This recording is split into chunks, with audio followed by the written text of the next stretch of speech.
My husband and I were newly married, maybe had been married about a year, and I was a NICU nurse at Arkansas Children's Hospital. We didn't have kids. We didn't really have anything else going on. So what seemed maybe big to some other people felt like something that we could do in a way that we could serve intermediate, kind of just bridge a gap. I've had a lot of fantastic mentors in my life, specifically women from my church and surrounding churches that have both fostered and adopted. And when we started this fostering process, one of, I think, the biggest blessings to me was that we had so many couples, but specifically there were so many women that just spoke into my life, just reminding me that there are some seasons that you're going to be a middle mom, and there are some seasons where you get to be adoptive mom. And really just kind of helped me to step back and evaluate what God's plan was for each of these children that we opened our homes to and that I got to be mom to, whether that was temporary or permanent. I got a phone call from Sweet Judy Booth over at the call, and she said, hey, there is actually a little boy 1 unit over, it was ITU at the time, and he needs to go home today, and he's got a feeding tube, so you should probably go meet him. So I clocked out at 7:05 p.m. and walked down the hallway, and that was the first time that I met Luke. So literally they had him in a car seat, and they had a feeding pump and some formula and said, here you go, here's a baby. As we navigated in general, the foster process can be extremely difficult, but not only was it's difficult for anybody because you're just kind of bringing the brokenness of the world into your home. What the CASA helped us do is really just serve as a bridge of communication between us and the 4 or 5 caseworkers that we probably had during his case. I think the greatest value add that they added in the immediate of us taking Luke into our home was just helping navigate that communication. She really went to bat for us, to the judge, to our caseworkers, to the ad litem, just again advocating for Luke. A lot of times just call her a little angel from the Lord, because she just was kind of dropped in, and she was this stranger who ended up becoming an extremely trusted, very good friend, and loved on Luke in ways that he needed loved on in that time. What our CASA, Luke's CASA at the time did was to help me not only identify and give me the confidence to speak up for Luke. The CASA truly steps in and advocates for that individual in a way that I think oftentimes foster parents, even us as biological parents, sometimes we just need someone to kind of wrap their arms around us and say, you can do this, and here's why, or here's how we're going to do this, and I'm going to do it alongside you. And that was really the greatest service that she provided us as a family. Luke never went home. He came home with us in 2016. In 2017, we picked up Tucker the day he was born from UAMS.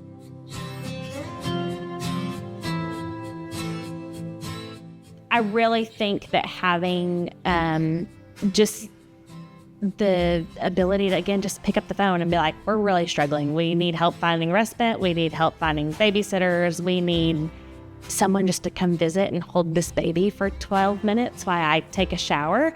And I know, again, the CASAs that we'd had in the past, or I guess before and after that, had provided that for us, and not having it with him, again, looking back, I can just tell those were just very different, probably a little less sweet memories of that very short infancy time that we had together.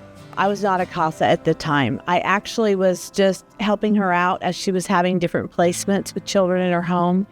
And then we ended up moving to Texas temporarily, and I missed being around the babies and the grandkids, and I wanted to get involved, and had met the CASA at the time and decided that was a good outlet for me when I was away from the kids. And so that's how I got involved. Fast forward another 3 years, we had Luke and Tucker both adopted.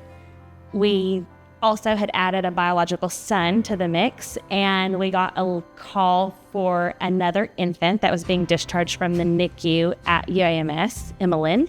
So Emma was also, we were fostering her out of a different county than we lived in. We also brought her home October of 2020. We had 11 caseworkers in a span of 13 months.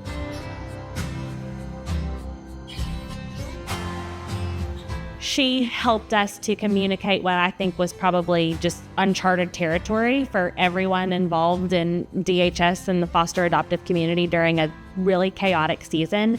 She was like a force to be reckoned with. She just went out of her way to make sure that every single resource was available to us, but also that we were being communicated with and kept in the loop. One of my most special memories, I think, with her specifically is that she came right before Christmas. It was maybe 2 or 3 days before Christmas, and to bring Emmeline some gifts and stayed with us and unwrapped them and ended up staying and having dinner with us.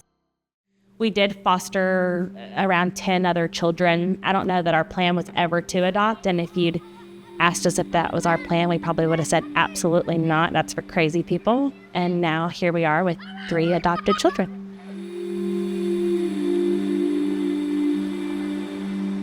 We were better parents. We are better parents because of the mentoring, the love, the support, the resources that they helped us navigate, the conversations they helped us navigate, teaching us how to be confident and ask for things and fight for things that we needed to do.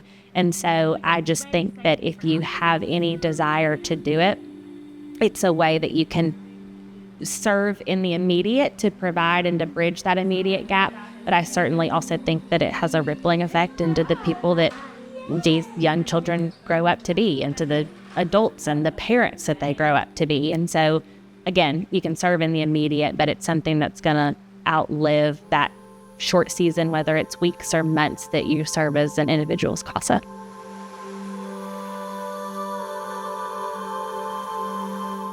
I like to tell my team that a lot of times when you start a case or you start looking into advocating for a child, it's easy to maybe get discouraged and not feel like you're making a difference. But those children have naturally become hesitant to bond with anybody because there are so many people in and out of their lives. So it does take a little while for you to bond with the children. But once you do, and once they know that you're going to show up and you will be there and you will be that constant, you are making a change in their life daily. And you are that one person that will encourage them. And I don't want to underestimate the importance of that, because your love and commitment to those children is something they will remember all their lives. Children in the foster care system interact with a lot of different adults, from their caseworkers to their CASA, their attorney ad litem, teachers, counselors, doctors, their parents, their foster parents, and many others. Children that interact with all of these adults can often have a lot of anxiety. They get asked a lot of questions, and they develop some anxiety in trying to come up with the right answers for each one of those people. As a CASA supervisor, I see a lot of CASAs forming positive relationships with children, which helps build another connection of support for them. There are highs and lows of CASA work, but it is worth every second of your time.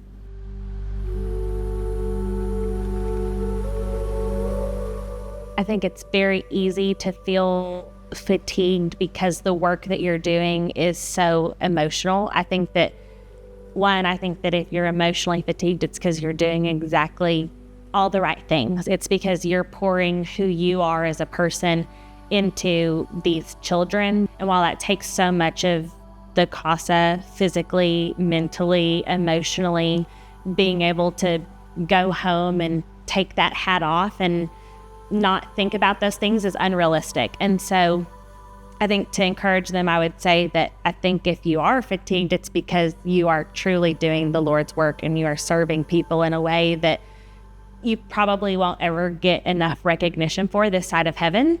And to just know that, going back to what I said earlier about the ripple effect, while you're serving this immediate need, and it can be frustrating because you feel like you just continue to go have lunch with that 8-year-old who doesn't talk to you, but to be able to go back and, talk to that 8-year-old when he's 17 or 18, I'm certain that having that constant and steady visitor whether there is a lot of eyes rolled and ignoring at the time, it's making a difference. I know it's making a difference because I know how much of a difference it made personally for me, and I've seen it time and time again in this community. I think a lot of times when you think CASA, you're just thinking about the teenagers and the older kids. And I just also want to really advocate about the importance of having a CASA absolutely for the children, because they 100% need that, but so do the foster parents. This is such a sticky and ugly situation, and so expect the dirty, expect the messy, and it's people like CASA that help make that less messy and less chaotic and help you feel a little bit more support. People that are willing to volunteer their time and energy and emotions to support everyone else in that season is just really life-giving. There's never a wasted second that you choose to invest in the future of children. The impact that you have in the life of a child as a CASA volunteer is immeasurable. Loving a child and fiercely advocating for their best interests is a profoundly impactful investment. CASA work is a ministry of the heart.